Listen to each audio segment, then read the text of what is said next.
allons parler d'un secteur très stratégique et très important en République démocratique du Congo qui contribue, comme vous le savez, énormément dans le budget national. Nous allons parler du secteur minier et nous sommes donc au CAMI, cadastre minier, et avec le numéro 1 de cette institution, nous allons parler de ce secteur qui, comme vous le savez, fait parler de lui. Il y a beaucoup de mythes autour du secteur minier et nous allons aujourd'hui en savoir un peu plus, les détails, les vérités sur ce secteur. Jean-Félix Mopani, très heureuse de vous recevoir dans notre émission. Merci beaucoup, madame. Je suis aussi très content que vous soyez là pour en savoir un peu plus, davantage sur le secteur minier, essentiellement sur le cadastre minier.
Et rappelez-vous très bien, le pays, nous venions de sortir des guerres et c'était à la faveur de la première des élections, qui a eu la première élection démocratique que nous avons eue dans notre pays. Et que, en ce moment-là, nous avons eu des personnes, des gens qui ont accepté de travailler avec nous. Et bien entendu, contre les minéraux que nous leur avions proposés. Et bon, ils ont mis cet argent dont une partie devait être destinée à la construction des infrastructures, que nous manquons beaucoup. Maintenant, la question qui se pose, y a-t-il eu des infrastructures qui ont été construites conformément à l'argent qui a été mis à la disposition? Ça, c'est un. Maintenant, qu'est-ce qui va être fait dans le remboursement de cet argent? Parce que le remboursement de cet argent va provenir de l'activité minière. Est-ce que cette activité minière est-elle correctement conduite sur le terrain? Est-ce qu'il y a eu production? Est-ce que le minerai est bien vendu? Et le résultat de ces ventes est bien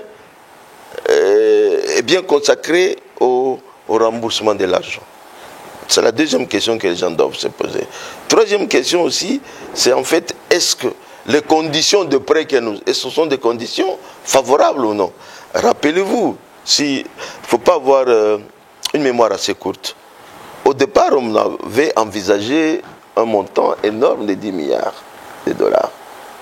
10 milliards de dollars en forme de prêt, donc moitié. Et c'est le Fonds monétaire international qui a rabattu de 10 milliards à 6 milliards, parce que le Fonds monétaire lui-même ne croyait pas dans la capacité du projet à rembourser tous les 10 milliards. Il n'y croyait pas.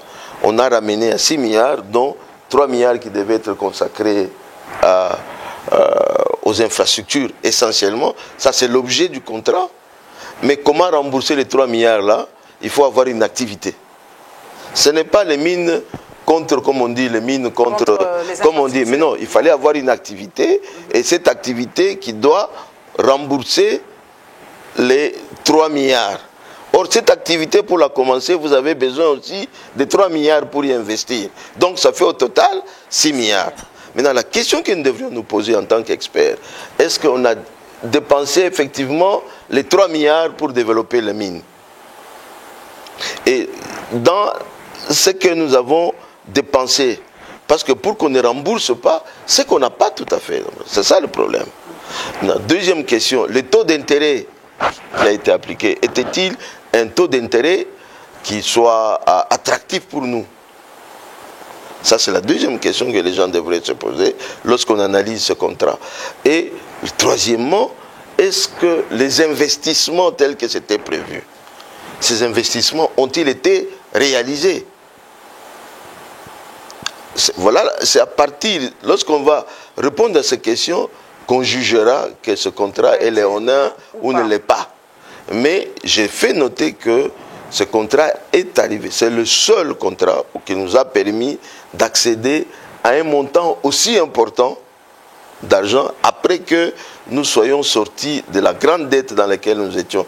Rappelez-vous, comment on appelait ça, le point d'achèvement. Le PPTE. Oui, après le point d'achèvement.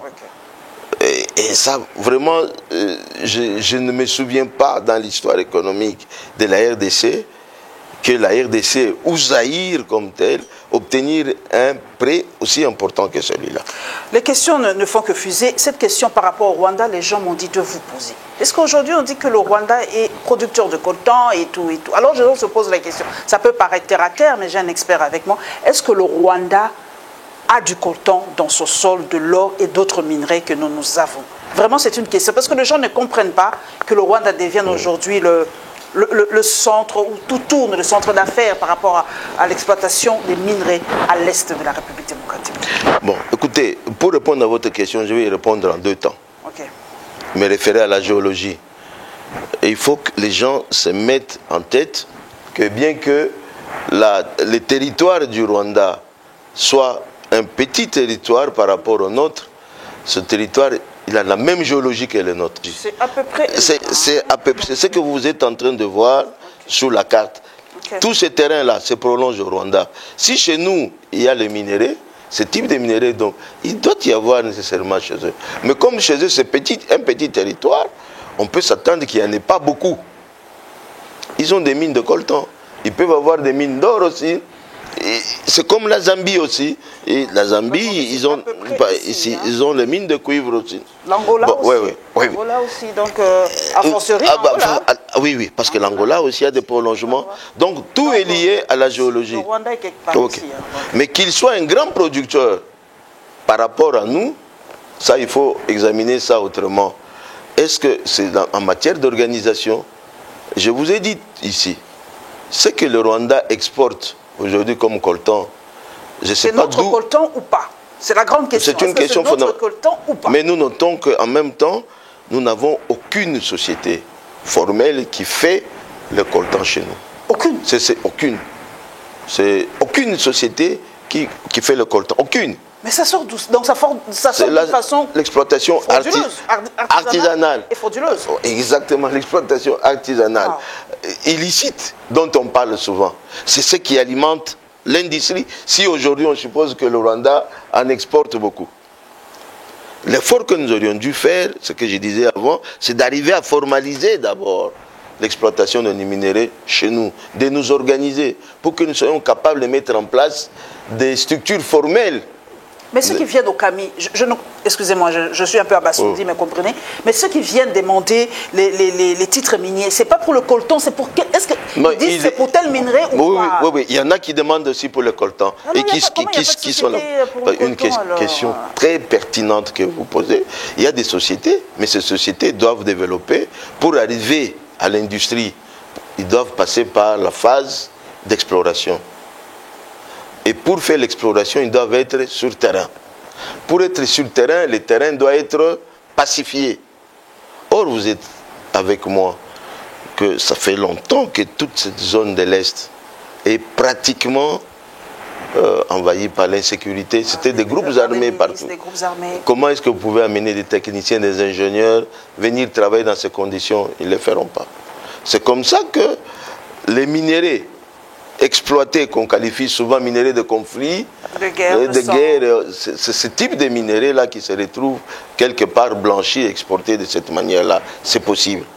Bon, mais chez nous, le jour où nous allons remettre en place l'autorité de l'État et que les sociétés qui ont des droits miniers procèdent à l'exploration de manière classique, suivant les règles d'art, arrivent à découvrir des gisements, ils vont les exploiter et les exporter correctement. Je vous donne un exemple. Dans la même région, vous avez déjà entendu parler de la société Alpha Mine. La société Alpha Mine a, contre vent et marée, a développé son activité dans cet environnement hostile. Il avait un droit minier qu'il a développé. Ils ont développé, aujourd'hui ils sont à la tête d'une société qui produit la cassitérite, un peu de coltan aussi. Industriellement, ils ont des difficultés pour les faire évacuer. C'est un problème d'infrastructure. Mais ils ont aussi des difficultés. Posez-moi la question de quelle nature. Parce qu'évidemment, les exploitants artisanaux ne sont pas contents d'avoir... règle, quoi. Exactement, voilà le problème. Voilà le problème. Okay. Voilà. On aurait eu 4 ou 5 ou 6 Alpha Mine là-bas, nous n'aurons pas le problème rwandais. On exporterait régulièrement. La même chose, on aurait eu 5, 7 ou 8 Kibali Gold. On n'exporterait pas. On n'y aurait pas de problème ougandais pour l'or. C'est ça le vrai problème. Nous devons travailler à industrialiser le secteur des mines plutôt que à les désindustrialiser. En créant des coopératives, des sites d'exploitation artisanale à gauche et à droite, en défavorisant complètement les opérateurs miniers. Qui ont des titres tout à fait... Qui ont des droits miniers, qui doivent être accompagnés.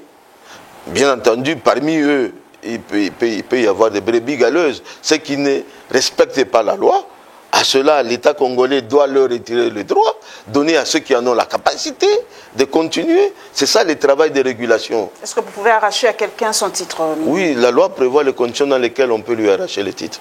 Lorsqu'il ne paye pas les droits superficiels. Bon, à peu près combien de... Bon, ok, on ne peut... Pour payer les droits supérieurs, ça dépend de la nature du droit. Lorsque vous êtes dans les permis de recherche, à la première période de votre permis de recherche, c'est ridicule. C'est à peu près 3 $ le kilomètre carré. Mais la deuxième période, c'est 30, c'est multiplié par 10. Mais lorsque vous avez un permis d'exploitation, 1 kilomètre carré est presque autour de 570 $. Beaucoup de choses aussi se disent par rapport aux cartes géologiques de notre pays. Hein. Beaucoup disent que ce sont les Américains qui détiennent toutes nos richesses, ils connaissent où se trouvent toutes nos richesses, nos minerais et tout ça. Les autres disent que ce sont les Russes, les autres disent que ce sont les Iraniens et tout. Est-ce que nous-mêmes, nous avons une carte géologique récente de nos minerais? Est-ce que nous connaissons où se situent nos minerais, Monsieur Mopani? En tout cas, moi je pense au stade d'aujourd'hui.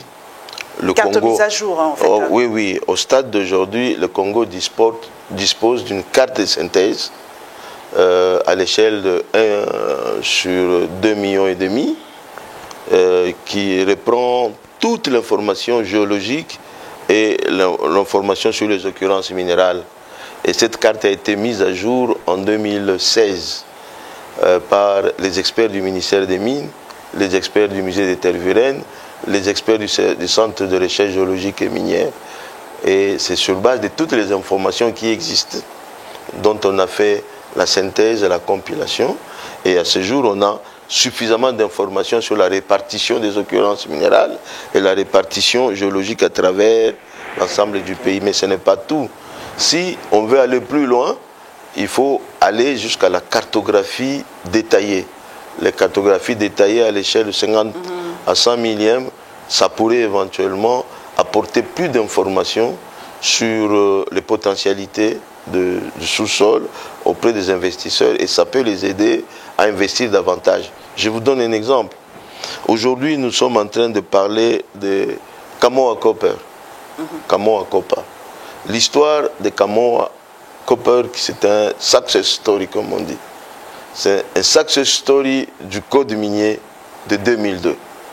Parce que Kamoa, ce sont des droits qui sont issus de ce code minier de 2002.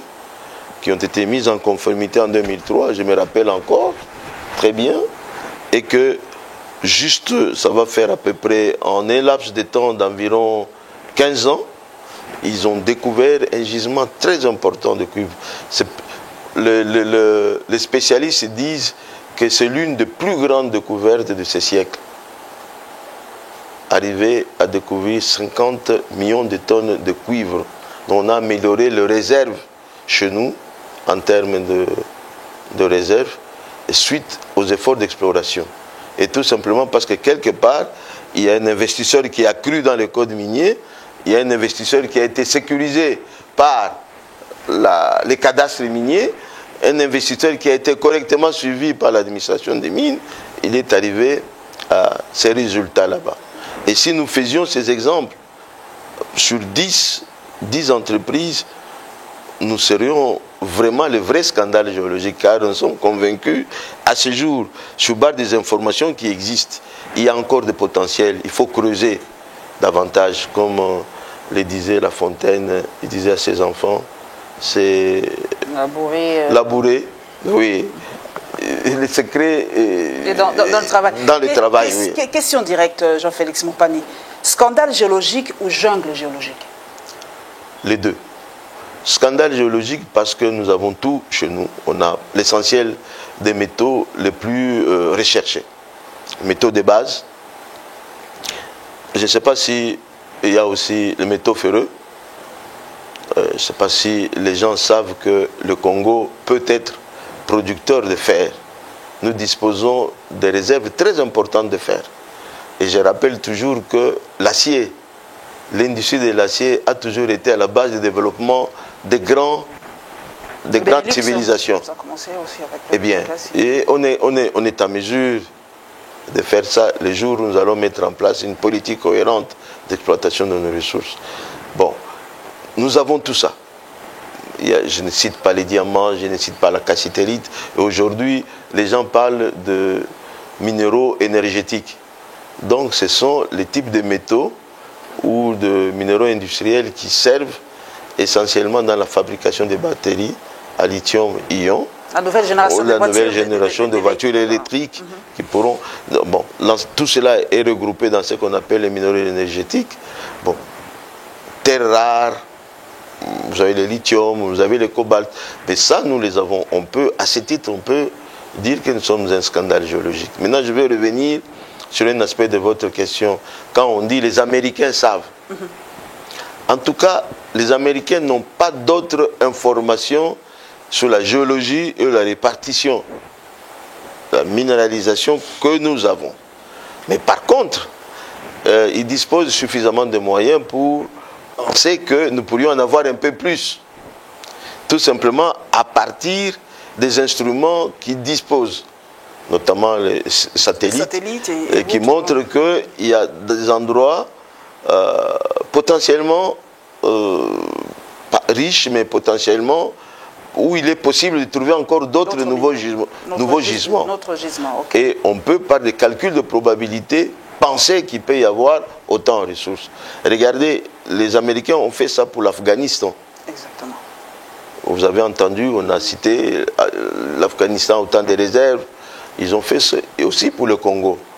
Moi, je suis au courant parce que j'ai partagé cette information avec certains collègues géologues au niveau international et qui ont fait un travail au niveau de l'USGS, c'est United Geological Survey, le service géologique des Américains, où ils ont essayé de voir combien les sous-sols du Katanga et de la Zambie détenaient encore comme réserve en cuivre.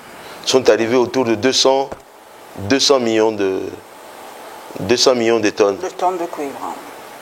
Mais qui n'ont pas de réserves, de ressources. Combien, de manière... Une projection. Par des calculs probabilistes. Et sans compter les découvertes qui viennent d'être faites à Kamoa. Si nous y mettons, c'est un autre contexte géologique, on irait à plus de 250 millions. Le travail de la sorte, les Américains peuvent le faire, les Chinois peuvent le faire, les Russes peuvent le faire, pour savoir éventuellement que peut renfermer les sous-sols, probablement, peut renfermer le sous-sol de la RDC. Mais que de savoir, pour dire là-bas nous avons découvert autant, il est complètement difficile de les dire par eux. Donc, complètement difficile de les dire comme ça. Mais nous sommes vraiment, je ne sais pas pourquoi, Jean-Félix Montagné, on dit que la RDC ne parvient pas à se relever malgré tout ce qu'il a. C'est vrai que vous avez cité qu'il faut des experts, il faut tout ça, mais les gens disent que la plus grande richesse, ce n'est pas tout ce que nous avons ici. La plus grande richesse est l'homme. C'est le capital humain. Est-ce que c'est vrai? Moi, je partage. Je vous ai dit tout à l'heure là que, en fait, il y a beaucoup de choses sur lesquelles on aurait réalisé un gain, avoir un avantage comparatif. Et si nous avions beaucoup plus investi sur l'éducation, sur l'homme, la formation et l'organisation. Vous avez cité l'exemple du Rwanda. Et c'était la partie de la réponse que je devais vous donner, mais j'ai été un peu distrait. J'ai dit qu'ils ont, dans leur sous-sol du minerai, ils ont aussi une organisation. Aujourd'hui, le Rwanda est plus un pôle financier qu'un pôle industriel. C'est un pôle financier. C'est comme Dubaï. Et non, un peu ça. Il peut être le Dubaï d'Afrique. Et l'argent est sécurisé là-bas. Les finances sont sécurisées. Évidemment, dans un milieu comme celui-là, même un gisement qui ne peut pas avoir plus de valeur chez nous, et là, il peut être exploité convenablement. Vous voyez un peu la différence? Je vous donne deux cas.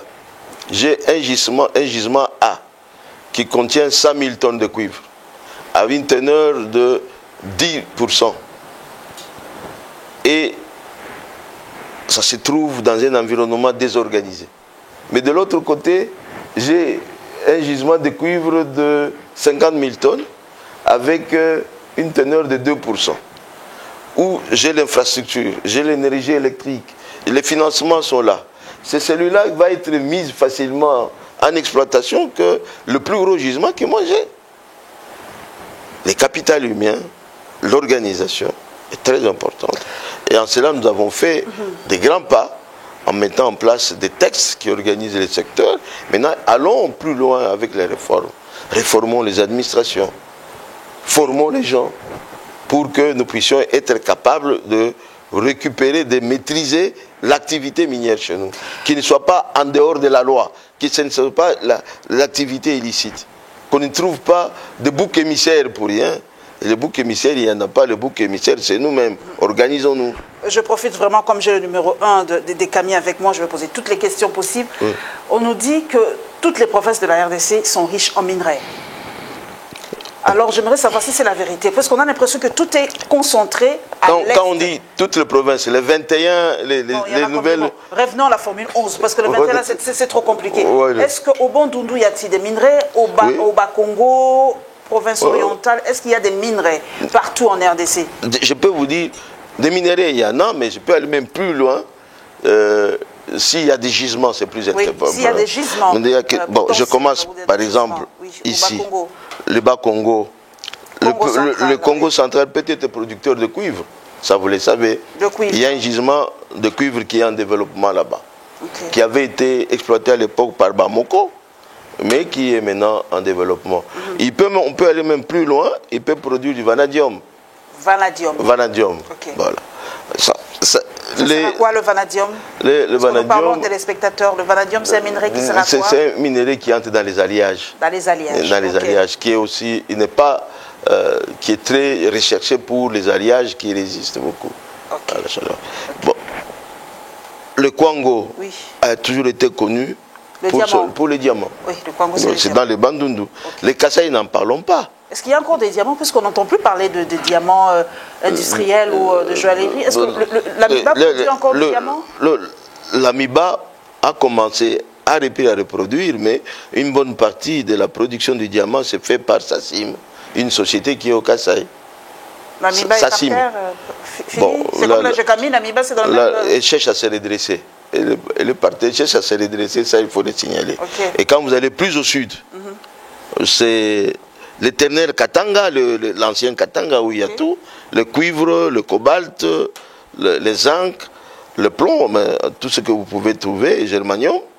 Et quand vous remontez du Katanga en allant vers le nord, vous trouverez toute la partie est qui est couverte par ces surfaces rouges là. C'est la cassitérite. Là, c'est de l'or, cassitérite, coltan. Là, c'est de l'or essentiellement. Et quand vous revenez par ici, vous trouvez le diamant. Rappelez-vous qu'on a toujours exploité les diamants ou l'or à Kotakoli. Kotakoli, Équateur. À l'équateur. Okay. Et dans la partie nord, tout le point que vous voyez là, ce sont des indices de minéralisation qui a. Au centre, la cuvette centrale, il va de soi, car la cuvette centrale a une caractéristique particulière, elle est couverte par les terrains, nous les qualifions le terrain de couverture, des terrains sédimentaires qui sont assez épais, qui atteignent plusieurs milliers de kilomètres et qui sont reposés sur la partie du socle. Nous avons l'avantage que le contour, le pourtour de la cuvette, ce sont les terrains du socle qui ont à la base constitué des terrains cristallins. C'est ce qu'on dit, les formations cristallines. Terre à terre, il y a du pétrole dans la cuvette centrale?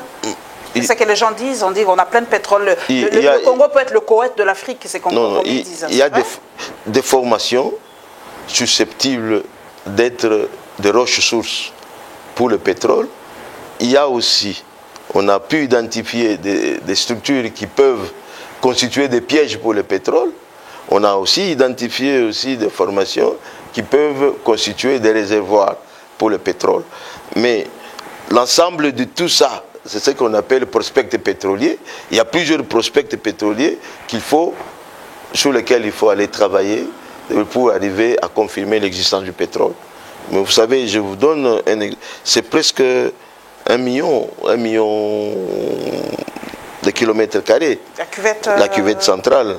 Vous voyez, c'est presque chercher une aiguille dans une botte de foin. Ça doit être couvert par des études intenses, notamment la géophysique, la sismique, pour être capable de sélectionner les parties ou les prospects que vous pouvez développer sur lesquels vous pouvez chercher le pétrole. Nous n'allons pas terminer cette émission sans parler de l'impact environnemental et des déplacements de population, parce que les deux, je crois, vont de pair. Est-ce que, c'est vrai que vous êtes que la porte, mais j'ai un expert avec moi, est-ce que l'exploitation des mines impacte négativement l'environnement? Comment on fait pour sauver l'environnement, l'écosystème, quand il y a autant de gisements qui valent autant de milliers de dollars? Comment on fait pour protéger l'environnement? Il va de soi, l'exploitation de mines, vous perturbez l'écosystème. En perturbant l'écosystème, vous créez des problèmes environnementaux. Ça, il va de soi. Et ça, c'est réel pour l'exploitation minière. Regardez seulement quand vous avez été dans le Katanga, qui est province minière par excellence, vous allez trouver il y a d'énormes trous béants. Ce sont des carrières d'exploitation. Au départ, c'était la surface, on a creusé, et ça donnait, il y a eu des effets sur l'environnement. Il va de soi. Et quand vous regardez tous les métaux, les concentrés et le produit qu'on utilise pour préparer le concentré, ça peut polluer, évidemment. Ça peut polluer. Ouais. Mais l'avantage ici est que l'activité minière est toujours accompagnée des prescrits de protection contre l'environnement. C'est-à-dire de protection de l'environnement. Et qu'il y a des dispositions assez rigoureuses dans la loi, presque draconienne concernant le respect de l'environnement dans le code de 2002 comme dans celui de 2003 qu'il faut suivre. En les suivant, on peut réduire les effets sur l'environnement. Déplacement de population, ça peut arriver si on trouve un gisement extraordinaire. Est-ce qu'on peut obliger la population à se déplacer? Pas obligé, on peut négocier on négocie avec la population pour son déplacement.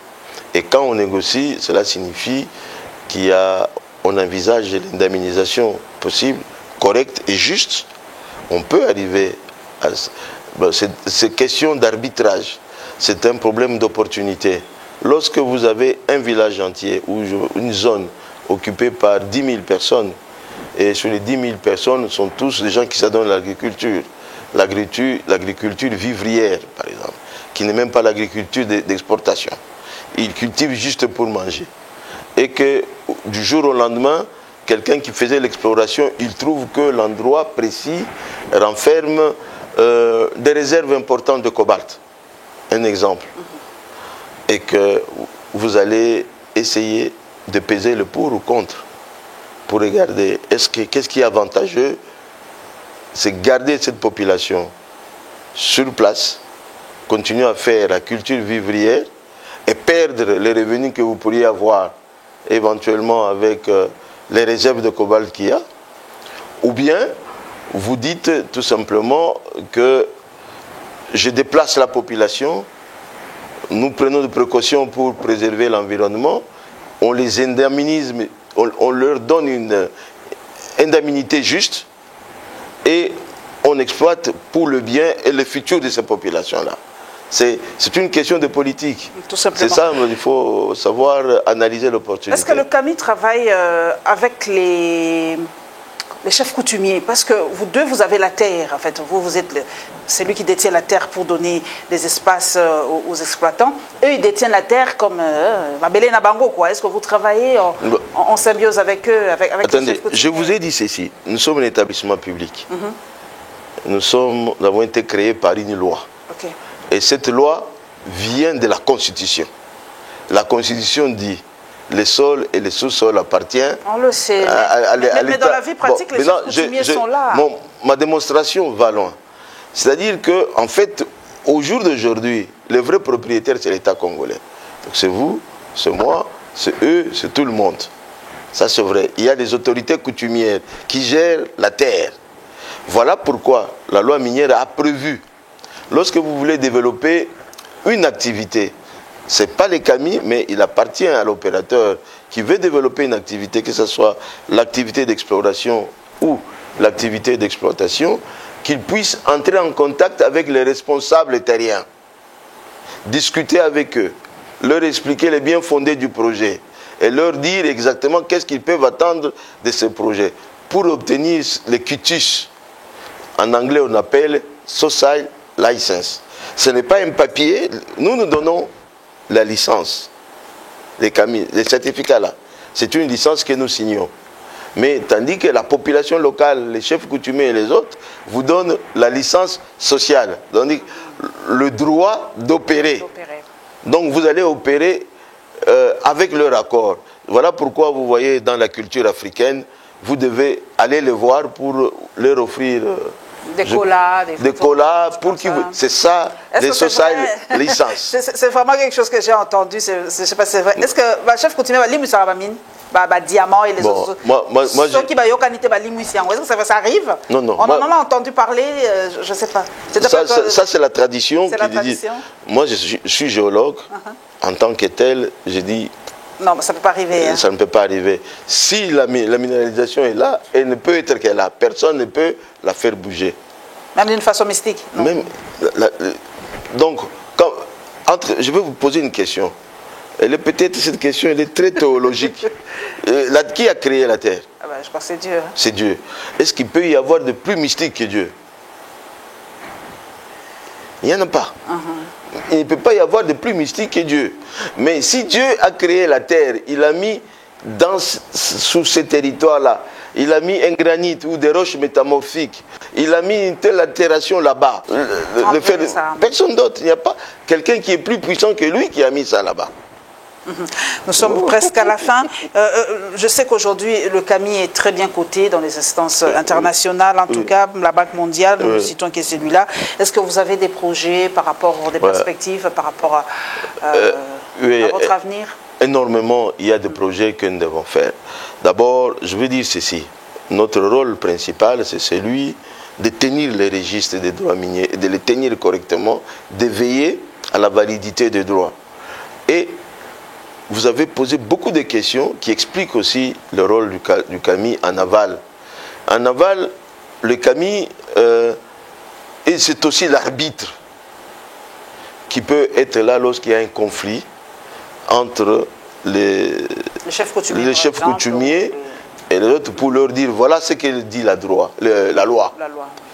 Et il peut être là lorsqu'il y a un conflit entre lorsqu'on a défini une zone d'exclusion, pour dire non, ça c'est les villages, vous ne pouvez pas exercer l'activité là-bas, les camis, là avec ces géomètres, pour aller délimiter la zone, afin que vous, l'industriel, vous n'entrez pas là-dedans. Oui, tout ça. C'est ça le rôle. Alors, voilà pourquoi il est absolument essentiel à ce que, dans nos perspectives, d'avoir les camis être représentés partout où il y a l'activité minière. Jusqu'à présent, nous n'avons que 4 provinces qui ont bénéficié de l'existence du Kami. Quelles sont ces provinces? Le Katanga, enfin, le Haut-Katanga, le Maniema, le Sud Kivu et la Chopo. Ah, c'est pas l'Ituri? Non, pas l'Ituri, non, pas encore. Mais nous avons un projet de nous étendre partout. Nous voulons faire toute la ceinture minéralisée de ce pays, qui est au moins un cadastre pour permettre d'abord aux populations locales d'accéder aussi à la propriété, d'avoir aussi la possibilité de solliciter un droit minier. Nous avons compris, par exemple, si aujourd'hui il y a beaucoup d'exploitants artisanaux, c'est tout simplement sur les terrains, par exemple, parce qu'ils n'ont pas la capacité ou la possibilité d'atteindre les cadastres miniers ailleurs.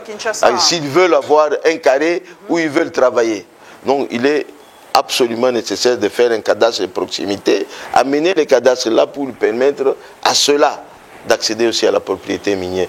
Nous voulons aussi en sorte que nous soyons là pour atténuer le plus de conflits possibles, les conflits de superposition entre les titulaires des droits miniers. Il y en a. C'est comme dans les droits fonciers, quand tous les voisins ne sont pas des voisins honnêtes. Ça, c'est sûr. Les voisins tous les voisins, il y a toujours un voisin qui cherche à voler une partie de la parcelle de quelqu'un. Mais celui qui vient arbitrer, c'est qui? C'est les cadastres. Dans les affaires foncières, il y a aussi un cadastre minier qui doit aller arbitrer. Mais ce cadastre-là ne doit pas toujours venir de Kinshasa. Il doit être un cadastre local. Vous voulez une décentralisation de ce service? C'est notre politique et c'est ce qui a été prescrit. La loi avait déjà prévu. Elle a prévu les cadastres provinciaux, les cadastres locaux aussi. Au fur et à mesure que nous avons les moyens, nous évoluons. Et deuxième souci, c'est de continuer la numérisation et l'informatisation du service. Parce que vous avez cité l'exemple de la Banque mondiale qui nous a pris justement un exemple, permettez-moi la tautologie, parce qu'à ces jours, parce que la plupart des pays africains ont numérisé leur cadastre sur le modèle du Congo. C'est-à-dire, ils utilisent le même logiciel que nous avons ici. Géré par les Sud-Africains, les Américains, les Rwandais, comme on dit. Non, on dit, je peux vous faire visiter, vous allez voir, les serveurs et localement ici, mais bien entendu, le logiciel en question que nous appelons maintenant Landfolio a été conçu par les auteurs de ces... Il y a un droit d'auteur, vous-même vous êtes journaliste, quand vous écrivez un livre, vous devez avoir un droit d'auteur. Et eux, nous aussi, on travaille, je vous ai dit tout à l'heure, vous avez insisté, j'ai insisté là aussi, l'éducation est très importante. Le jour où nous aurons des informaticiens formés au même niveau que ceux-là, ils peuvent craquer, faire les cracks de ces logiciels, les développer et en créer encore un autre qui nous rend beaucoup plus performants. À ce jour, on a pratiquement numérisé... nous disons nos activités sont numérisées à 90%. Aujourd'hui, je ferme l'œil, vous me posez la question. Aujourd'hui, il y a combien de droits miniers au Congo? Je vous donne le nom. Combien? 3000. 3000 droits. 3120. 3120, avec oui, plus de précision. Plus de précision. 3120. Et je ne vais pas les compter, c'est très simple, parce que vous pouvez aujourd'hui me poser la question, et combien les cadastres miniers produit en moyenne en termes de revenus? Combien? Autour de 12 millions de dollars. Wow. Pour le trésor. Pour le trésor, c'est pas pour vous. Hein? Pour le trésor, là.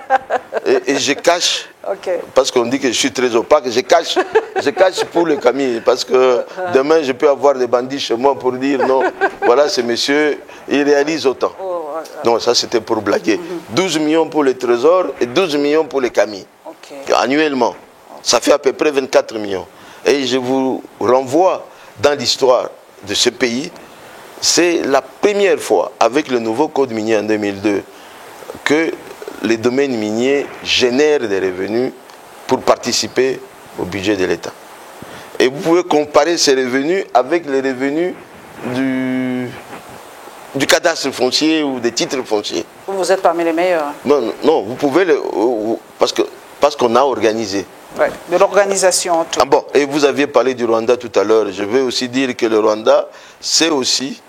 inspiré de notre modèle. Non, il n'est jamais venu ici, évidemment. Lui, il est allé en Afrique du Sud. C'est notre logiciel qu'ils ont pris. Ils ont utilisé les mêmes. Ils l'ont fait il y a cela 2 ou 3 ans. Nous avons été parmi les premiers pays africains. Le deuxième, après le Mozambique, a adopté ces systèmes. On a travaillé à les développer avec nos experts aujourd'hui, que nous envoyons régulièrement en formation. Et à l'époque, avant le Covid, c'est chaque année que les gens vont là-bas. Et même si aujourd'hui on va encore le renvoyer, parce que nous comptons maintenant axer notre, c'est le troisième aspect, c'est faire en sorte que l'interaction avec le public soit... parce que nous sommes la porte, mais nous devons aussi être la vitrine. Ah, la porte doit être la vitrine. Ouais. Il faut que par nous, les gens voient l'activité minière qui est la vitrine. Et c'est dans ce sens-là que nous voulons améliorer notre site web, l'améliorer pour qu'il soit plus vivant. Actuellement, il est dynamique. N'importe où, si vous avez une connexion Internet, vous avez besoin de savoir si votre village est couvert par un droit minier. Je vous invite à aller visiter les sites web. Si vous le connaissez là où il est, à introduire les coordonnées seulement, et il va vous dire, voilà, il y a Glencore qui est là-dessus. Et vous allez vous mettre à réclamer à Glencore ce qu'il vous doit. C'est c'est ce que nous voulons faire. C'est-à-dire que... oui. Et que mettre à la disposition du public ce registre qui est physique, mais ce registre électronique, à tout moment.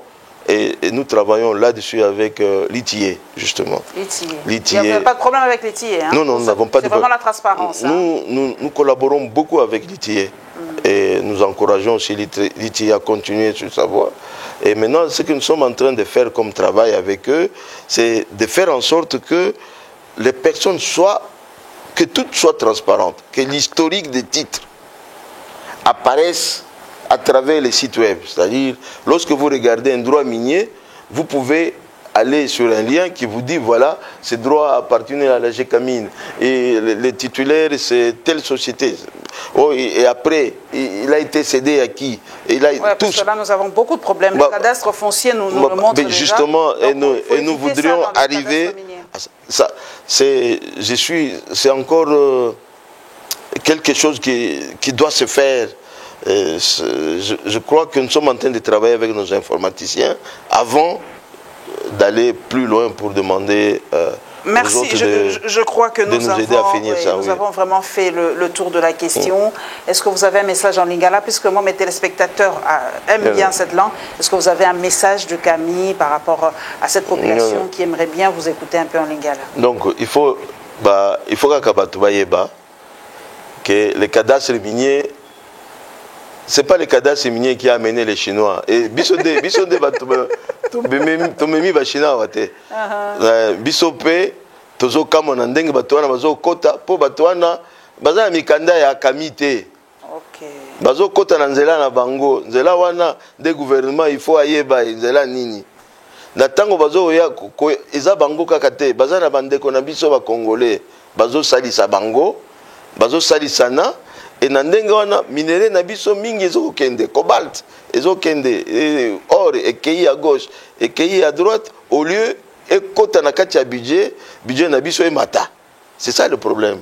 Donc na bato oyo baza na ba site wana il faut bayebaka que lorsque bamoni bato baye kosala balobi toye kosala exploration awa tozwi mikanda epaya Camille Moutatindi Biso, tout ça l'exploration. Asali Sabango, tant que des chances na bango wana.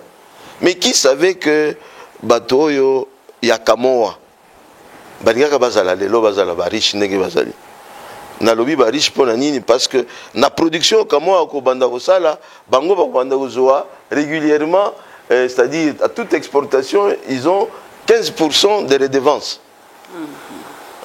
Alors c'est dans leur intérêt plutôt que laisser les exploitants artisanaux baouti boye baouti à gauche baye bazui likolo bakei mais bakotika bango de l'autre côté batwana à partir loya lelo et qu'on permette bango bazwa moi eloko mais basali saka batwana bazwa basala na bango basala lokola nani eloko yo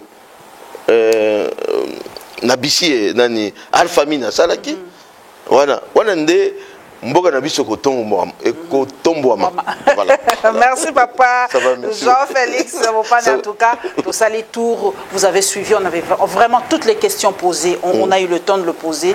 L'émission sera en 2 phases parce qu'on a vraiment eu le temps, on a débordé, mais bon, c'était important, on va le faire en 2 tranches.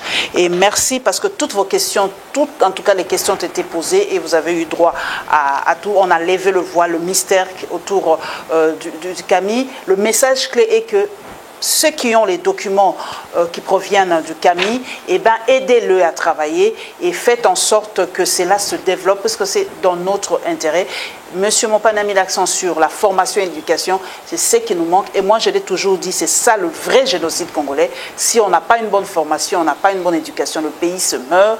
Et on le découvre maintenant, on a maintenant une carence des experts, on a une carence de beaucoup de choses parce que la formation ne suit toujours pas. Et voilà, en tout cas, merci à vous pour le temps vraiment que vous nous avez accordé. Et merci à vous, chers téléspectateurs. Vous allez suivre cette émission sur la Lyon Télévision officielle et les chaînes partenaires. Comme vous le savez, l'émission est interactive. Vous avez des réactions. Je vais suivre vos réactions et je vais transmettre à monsieur Mopane pour qu'il sache que les Congolais l'ont suivi.